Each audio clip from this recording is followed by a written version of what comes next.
한인 교포 학생이 하버드 의대를 지원을 했습니다.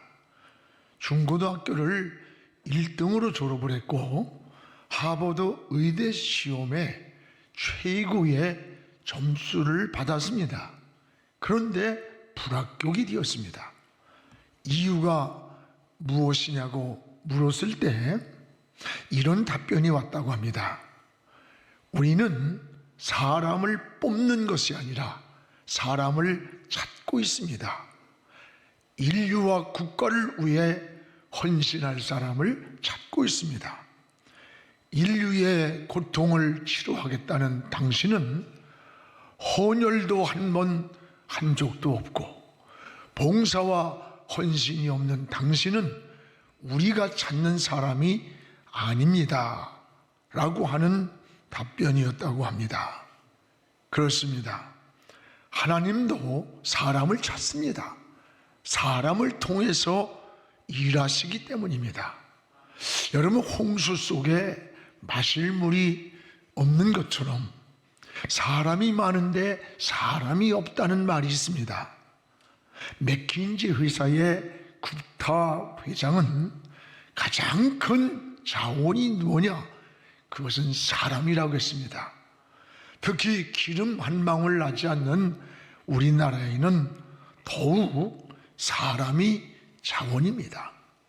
우리는 다음 세대를 위해 사람을 찾아야 합니다. 그리고 인재를 키워가야 합니다. 성경에도 사람을 찾는 그런 말씀이 많이 나와요. 정의를 행하며 진리를 구하는 한 사람, 그 한 사람을 찾으면 이 성의 모든 죄를 용서해 주겠다라고 하셨습니다. 여러분, 소돔성에 의인 10사람을 하나님이 찾았습니다. 그 시대의 불행은 죄악이 아닙니다. 그 죄악의 심판을 가로막을 수 있는 하나님이 찾는 의인 10사람만 있어도 심판을 중단하겠다고 했는데 그 시대의 믿음을 지키고 의를 지키는 사람 10사람이 하나님 앞에 보이지 않았던 거예요. 주님도 추수할 때가 가까웠으니 추수할 일꾼을 찾는다고 하셨어요. 주님은 전국 복음을 전하기 위해 많은 일꾼이 필요했습니다. 그때에 말 잘하는 정치가를 부르지 않았습니다.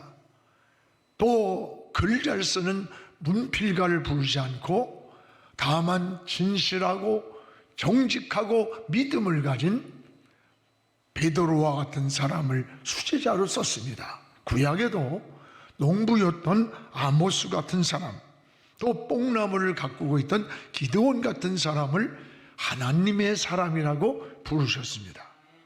하나님은 정직한 사람, 진실한 사람, 그리고 하나님을 바라보며 믿음으로 살고자 하는 이런 사람을 하나님의 사람이라고 불렀고 또 그런 사람을 하나님이 존귀하게 사용하셨습니다.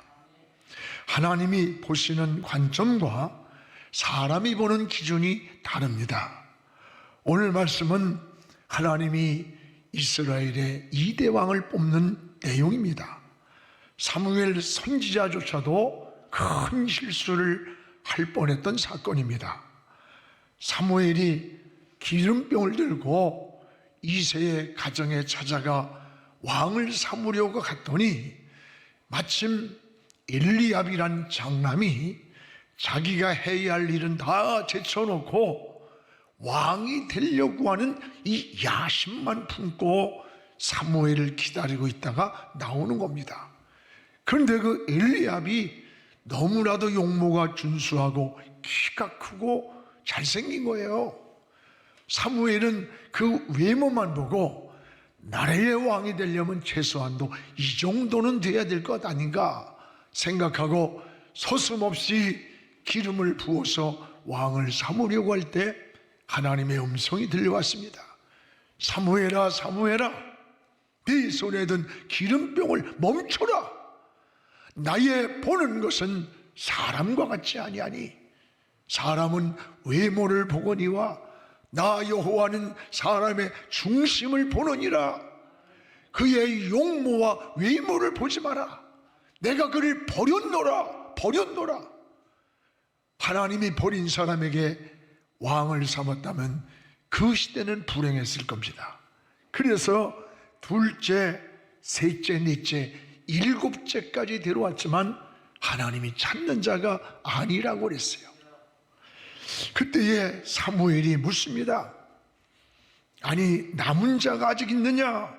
라고 물으니까 이 다윗의 아버지 이새까지도 이 다윗은 염두에 두질 않았어요. 그래가지고 아직 말째가 하나 남아있는데 그는 왕이 될 그런 자격이 아니라는 얘기죠. 그는 지금 저 들녘에서 양을 지키고 있습니다 라고 할 때 뭐라고 하느냐, 하나님은 그 사람을 찾고 있다는 거예요. 자기는 다윗은 왕이 되려는 야심도 없고, 다만 오늘 나에게 주어진 사명에 책임을 다하고 그 사명을 완수하기 위해 이리가 달려오면 이리의 입을 찢어서 양을 지키고 있는 그 다윗을 하나님은 찾았던 거예요. 여러분, 뭐라고 합니까? 그 다윗을 데려와라. 그걸 데려와라. 그가 올 때까지는 우리 식사 자리도 갖지 말아라. 그러면서 다윗이 왔을 때 그에게 하나님의 음성이 들려옵니다. 그에게 기름을 부어라. 왕권을 상속하라. 그래서 기름을 부었더니 하나님의 영이 다윗에게 감동되는 사건을 통해서 다윗은 이스라엘의 2대 왕으로 등극을 하게 됩니다. 오늘 우리는 이 말씀을 통해서 하나님이 찾으신 사람, 이런 사람을, 어떤 사람을 찾았는가를 생각해 보면서 그동안 우리가 얼마나 많은 실수를 하고 우리가 잘못되게 때로는 현상만 보고 본질을 보지 못하는, 우리의 관점에서 겉만 보고 하나님의 보시는 본질을 보지 못하고 우리들이 신앙생활하고 사람을 평가하고 살아왔는가? 저 자신이나 여러분이나 우리가 다시 한번 하나님께 회개하면서 하나님의 관점에서 하나님이 보시는 기준이 무엇일까를 우리 한번 다시 깨닫고 하나님께 기도하는 그런 은혜의 시간이 되기를 주님의 이름으로 축복을 합니다. 무엇보다 하나님과 사람이 보는 관점이 다르다고 하는 사실을 알게 됩니다. 우리 7절을 같이 읽겠습니다. 여호와께서 사무엘에게 이르시되 그의 용모와 키를 보지 말라. 내가 그를 이미 버렸노라. 내가 보는 것은 사람과 같지 아니하니 사람은 외모를 보거니와 나 여호와는 사람의 중심을 보느니라. 사람과 하나님의 보는 관점이 근본적으로 달라요. 사람은 외모를 보고 하나님은 중심을 보신다는 거예요. 나의 보는 것은 사람과 같지 않다. 사람은 이 겉만 보고 평가하기 때문에 실수할 뻔한 일이 사무엘에게도 있잖아요. 사람은 거짓말을 하는데 이걸 진실로 믿어줘요. 진실을 말하는데 믿어주진 않아. 이런 경우가 얼마나 많습니까? 왜? 사람은 육신의 눈으로 보이는 현상만 보고 외모만 보기 때문에 이런 실수를 하고 있다는 거예요. 여러분, 그래서 사람이 가지고 있는 그 내면 세계를 보지 못하기 때문에 우리들이 모순 속에서 살아가는 거예요. 여러분 잘 아는 지킬 박사와 하이드란 그 이야기를 잘 압니다. 낮에는 아주 선한 일을 하며 병든 자, 고통하는 자들을 고쳐주는 이 지킬 박사예요. 근데 밤이만 되면은 동네에 살인이 일어나는 거예요. 그 하이드란 사람이 사람을 죽인 거예요. 그런데 나중에 보니까 이 지킬 박사와 하이드란 사람은 한 사람이에요. 바로 우리 사람 속에 이런 이중성을 가지고 있다 이 말이에요. 그런데 사람의 눈으로는 이런 이중성을 모르는 거예요. 그러나 하나님의 눈은 정확한 거예요. 여러분, 하나님은 영이시기 때문에 우리 사람이 볼 수 없는 이 내면 세계까지 보시기 때문에 그렇습니다. 그래서 신앙은 항상 우리가 하나님의 관점에서 하나님을 먼저 생각하고, 여러분, 하나님 편에서 무엇인가를 보기를 자꾸 사모해야 돼요. 하나님은 이럴 때 어떻게 생각하실까? 하나님은 무엇이라고 말씀하실까? 성경에는 이럴 때 어떻게 우리에게 답을 주시고 말씀하고 계시는가? 내 관점이 아닌 하나님의 관점에서 생각하는 것, 이게 바로 믿음인 겁니다. 여러분, 사람과 하나님이 보는 기준이, 평가가 다르기 때문에, 그래서 사람을 겉만 보고 함부로 평가하면 큰일 나요. 우리 사람들을 겉만 보고 정죄하고 평가하고, 이 얼마나 많은 실수를 범하고 죄를 짓습니까? 사람을 겉만 보고 함부로 평가하지 말아야 합니다. 여러분, 주님도 건축자가 버린 돌, 쓸모없는 돌인데 그것이 머릿돌이라고 했어요. 머릿돌. 사람은 겉을 보았지만 하나님은 속을 보셨어요. 우리는 하나님이 보시는 이 관점, 여기에 시선을 집중해야 됩니다. 우리도 중심으로 하나님을 섬기고 중심으로 충성하고, 중심이 바로 된 다윗을 왕으로 세우신 것처럼 하나님의 관점에서, 하나님의 기준에서 중심으로 주님을 섬기는 자 되기를 주의 이름으로 축복을 합니다. 사실 이 다윗을 보면 정말 용서받을 수 없는 사람이에요. 여러분, 다윗은 남의 아내를 뺏었어요. 그리고 이것을 완전 범죄를 하려고 그 남편 우리아를 갖다가 전쟁터 맨 앞에 세워가지고 죽게 만들었어요. 완전한 범죄라고 생각했는데 하나님의 눈은 속일 수가 없었어요. 어느 날 나단 선지자가 말을 합니다. 왕이요, 이 나라에 아홉 마리의 양을 가진 부자가 한 마리 양을 애지중지 키우고 있는데 그 한 마리 양을 뺏어다가 손님 대접을 했습니다. 그러니까 다윗이 화가 나가지고, 아니, 이 나라에 이렇게 못된 놈이 있느냐, 당장 잡아오라고 그랬어요. 그때 나단이, 왕이여, 당신이 바로 그 사람입니다. 이 많은, 얼마든지 당신이 소유할 수 있는 이런 많은 궁전을 거느리고 있으면서 한 사람밖에 없는 사랑하는 아내 저 밧세바를 빼앗고 그 남편을 전쟁터 맨 앞에 세워 죽게 한 당신은 용서받지 못할, 당신은 죄를 범했고 당신의 아내는 대낮에 뻘거벗고 밖에서 부끄러움을 당하는 수치를 당할 겁니다 라고 할 때, 여러분, 다윗의 굴욕은 그 나단 같은 선지자는 그냥 단칼에 죽이면 끝나는 거야. 이 새끼 뭘 까불어. 이게 다윗의 위대함이 여기 있는 거예요. 그는 나단을 본 게 아니에요.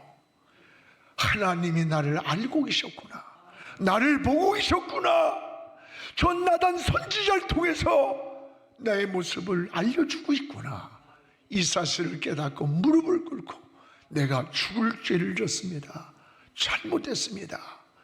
그리고 그는 그날부터 매일 밤 침상이 젖도록 하나님 앞에 엎드려서 눈물로 기도를 고백하는 거예요. 그리고 그가 고백한 시편 51편 10절이 이런 말씀 아닙니까? 하나님이여, 내 속에 정한 마음을 창조해 주시고 내 안에 정직한 영을 새롭게 해주세요. 내가 거짓되게 살고 숨기려고 살고 어리석게 살았던 나를 용서해달라고 매일 밤 침상이 젖도록 눈물로 하나님 앞에 기도했던 거예요. 그리고 그는 시편 139편의 고백을 보세요. 하나님은 나의 앉고 일어섬을 아시며 눕는 것도 아시고 바다 날개 저 건너편으로 가 있어도 그곳에도 하나님이 계신다. 숨길 수 없는 하나님의 임재, 하나님의 눈을 알았던 거예요. 그래서 하나님 앞에 바로 설 때 하나님은 그를 버렸습니까? 아니에요. 그의 시에서 예수님이 탄생했어요. 메시아가 나온 거예요. 그리고 왕 중에 가장 영토를 많이 넓힌 그런 축복의 왕이 되었던 거예요. 사랑하는 여러분, 우리가 뭐 이렇게 거룩하고 굉장하게 의로워서 하나님을 사랑하는 거 아니에요. 허름이 많고 실수가 많을지라도 하나님 앞에 깨닫고 잘못을 고백하며 정직한 마음으로 진실한 마음으로 하나님 앞에 나올 때 주님의 보혈이 우리를 씻어주시고 용서하시고 과거도 기억지 않으시며 우리를 사랑한다는 사실이에요. 사랑하는 여러분이요, 오늘 우리가 잘못된 게 많을지라도 주님 앞에 나와서 바로 살기를 기도하시기 바랍니다. 그리고 중심으로 하나님을 섬기시기 바랍니다. 중심으로 하나님을 사랑하고 중심으로 충성하시기 바랍니다. 기도를 드려도 오늘 작은 기도에 은혜 받았어요. 중심으로 드리는 기도, 헌금을 드려도 정직하고 중심으로 드리는 헌금, 이웃을 섬겨도 중심으로 섬기십시오. 이것이 성도가 사는 방법이고 하나님이 원하는 길이고 사랑받는 비결인 겁니다. 또 하나, 왜 하나님이 이 다윗을 찾았을까? 여러분, 오늘 11절에 그 해답이 있어요. 우리 11절을 같이 한번 읽겠습니다. 또 사무엘이 이새에게 이르되 내 아들들이 다 여기 있느냐? 다윗이 이르되 아직 말째가 남았는데 그는 양을 지키나이다. 양을 지키나이다. 저는 이 말씀이 그렇게 마음속에 은혜가 되고 감동이 돼요. 지금 형들은 다 왕이 되려고 하는 야심만 품고 기회만 노리고 있었지만 다윗은 자신에게 맡겨진 책임을 다하기 위해 목동으로서 저 들판에 가서 양을 지키고 있는 거예요. 양을 지키고.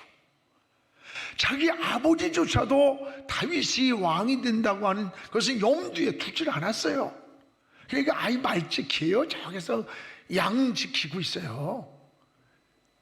그런데 하나님은 바로 7 형들을 다 제쳐놓고 하나님은 이 다윗을 찾았어요. 그리고 그를 데려오라 그랬고 그를 왕으로 삼겠다고 했어요. 여러분, 이 양을 지키고 있다는 말이 무슨 말이에요? 다윗의 책임감이에요. 자기에 맡겨진 일에 대한 책임, 이걸 하나님이 보시고 그 충성됨을 보고 다윗을 부른 거예요. 군인으로 있을 때 군인으로 충성을 다하고 목동으로 있을 때 여러분 맡은 책임에 충성을 다했어요. 오늘 이 시대의 문제가 어디 있다고 생각합니까? 책임을 지는 사람이 없는 거예요. 오늘 기도한 장로님처럼 경제가 막 곤두박질을 쳐요 지금. 여러분, 내년인가 얼마 되면 빚이 천조래 천조. 이걸 우리 다음 세대가 어떻게 갚을 거예요? 신용등급 무너져요. 여러분, 북한은 이미 핵을 내고 ICBM 미국까지 본토를 날리겠다고 이러고 있는데 우리는 언제, 여러분, 이 안보가 과연 이런 여러 가지를 보면서, 그리고 요즘 뭐 옵티머스 잘 알잖아요. 이 금융 사기치는 거 아닙니까? 이런 세상에 백성들은 그냥 땀을 흘리며 어렵고 신음하고 코로나에 지쳐가지고, 여러분, 코로나 블루라는 게 뭐예요? 우울증에 빠져 있는 거예요. 막 그것도 정도가 아니라 코로나 레드라고 그래. 분노 조절 장애가 안 되는 거예요. 막 지치고 힘들어 있는 이런 세상에 누가 책임지는 인간들이 없어. 이게 나라예요. 이게 나라. 오늘 여러분, 우리에게 양을 지키고 있나이다. 자기 각자에 맡겨진 책임, 이것은 여러분 이 사회만 그러냐? 교회도 마찬가지예요. 목사는 목사가 책임져야 할 일을 책임지고, 양은 양떼가 책임질 일을 책임을 지는 거, 이게 지도자의 덕목이에요. 이게 책임성이에요. 책임을 질 줄 아는 사람이 참된 지도자예요. 여러분, 진정한 충성은 목숨 건 책임감에 있는 겁니다. 저는 역대상 11장을 읽다가 참 감동을 받았어요. 여기에 감동을 주는 세 용사가 나오지 않습니까? 블레셋과 전쟁을 하는 가운데 다윗 왕이 너무 목이 말랐어. 그래서 베들레헴 성문 곁에 우물이 있었던 걸 생각하면서, 그 베들레헴 곁에 성문에 가서 누군가 물을 마시게 할 수 있었으면 얼마나 좋을까 라고 하는데, 이 세 용사가 이 소리를 들었어요. 그리고는 베들레헴 성문으로 들어가서 목숨을 걸고 물을 떠가져왔어요. 여러분, 이게 왜 어려우냐? 당시에 블레셋이 베들레헴은 점령하고 있어. 그 점령된 그 소리를 목숨을 걸고 뚫고 들어가서 족군 속에 들어가서 물을 떠가준 거야. 왕에게 그걸 주기 위해서. 그때에 다윗이 그 물을 먹을 수가 없었어요. 그 물은 피의 피, 그 신하의 생명이에요. 그래서 그 물을 먹지 않고 하나님의 여호와의 제단에다가 다 쏟아부었어요. 하나님은 승리를 줬어요.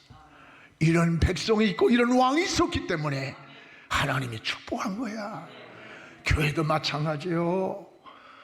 목사들도 저부터 잘해야 되고, 여러분도 잘해야 되고, 나라도 그래요. 지도자들도 잘해야 되고, 백성들도 잘하고, 어려울 때 서로 위로하면서 힘을 모아나갈 때 하나님이 도와주는 거예요. 하나님이 지켜주는 게 이게 성경적 원리인 겁니다. 사랑하는 여러분, 우리의 신앙을 다시 한번 돌아보면서 자기에게 이익이 되면 아부를 하다가 위급할 것 같으면 어디론가 숨어버리는 그런 참모들의 모습이 정치계, 경제계, 사회, 종교계, 하물며 한국의 지도자들 보면요, 정권 따라 양지로 이렇게 돌렸다가 기생하다가 시대가 좀 불리해지면 살짝 숨어버리고, 아유, 그래가지고 어떻게 신앙을 지키고 진리를 지켜요? 여름 사는 영국의 한 왕자가, 전에 제가 설교를 했어요. 사냥을 하다가 길을 잃었습니다. 깊은 산 중에 목동이 양을 치는 걸 보고, 내가 왕자다, 길을 잃었다, 나 길을 좀 안내해다오. 못합니다. 저는 원래 이 양떼를 지키고 있어야지 이걸 놔두고 갈 수가 없습니다. 야, 너 하루 일하고 얼마 받냐? 내가 100배의 보상을 주겠다. 그래도 못 갑니다. 총을 꺼내서 이 소년의 가슴에 목동에 가누면서, 나는 왕자로 널 죽일 수도 있는 고난이 있어, 날 인도해줘. 그래도 못 갑니다. 나는 오늘 이 양떼를 지키고 양떼를 돌봐야 할 목동의 사명이 있습니다. 그 대신 왕자님을 길을 제가 알려드리겠습니다. 그 할 수 없이 그 알려주는 길을 찾아갔고, 훗날에 왕자가 왕이 되었을 때 제일 먼저 이 왕이 된 그 왕자는 이 목동을 찾아갔답니다. 그리고 그 목동을 제상으로 발탁을 했습니다. 그가 바로 영국의 유명한 존 제임스라고 하는 제상입니다. 여러분, 맡은 일에 책임질 줄 아는 사람이 진정한 그가 참모라는 거예요. 그가 진정한 충신이고 지도자라는 거예요. 이건 교회에서만 그런 게 아니에요. 이 사회도 마찬가지야. 직장에서도 마찬가지예요. 의무만 찾고 권리만 찾지 말고 여러분이 그런 충성된 자로 그리스도인들을 살아야 되는 거예요. 나라가 어려우면 충신이 생각난다는 말 있지 않습니까? 올 여러분 애국자는 우리 모두가 다 애국자예요. 우리의 맡겨진 일에서 최선을 다하고 충실하게 살아갈 때 이 나라는 행복한 나라, 축복된 나라로, 더 부강한 나라로 다시 일어날 줄로 믿습니다. 하나님이 찾으시는 다윗을 보면서 어디서나 맡은 일에 책임을 지는 우리 신앙인이 되기를 주의 이름으로 축복을 합니다. 또 하나, 하나님은 이런 다윗에게 얼마나 큰 은혜를 주는가 보세요. 오늘 13절에 보면 이런 다윗에게 기름을 붓고 그때에 하나님의 영이 크게 감동했다는 거야. 여러분, 하나님 앞에 존귀하게 쓰임받은 사람들의 공통점이 뭔 줄 알아? 하나님의 영에게 감동된 자들이에요. 그래서 스가랴 4장 6절에 힘으로도 안 되고 능력으로도 안 되나 오직 나의 영으로 된다 그랬어요. 힘이란 말은 군사적인 힘, 경제적인 힘, 여기에서 능력이란 말은 자기가 가지고 있는 개인의 육체적 능력이에요. 여러분, 군사적인 힘이나 경제적인 힘이나 내가 가지고 있는 재능이나 육체적인 힘 가지고 안 된다는 거예요. 그러면 어떻게 해야 됩니까? 오직 나의 영으로 되느니라. 오늘 나의 영이란 말은 하나님의 영, 이걸 루하흐라래요. 이 말은 성령을 의미하는 거예요. 그렇습니다. 여러분, 주의 일은 인간의 힘으로 하는 거 아니에요. 인간의 능력으로 되는 거 아니야. 군사력이 많다고 이긴 거 아니에요. 하나님의 영이 감동된 사람을 통해 일하고 하나님의 영이 감동할 때 하나님의 역사가 일어난 거예요. 여러분들이 기도를 하든 설교를 하든 사역을 하든 충성을 하든 하나님의 영에 감동된 자가 되기를 주의 이름으로 축원합니다.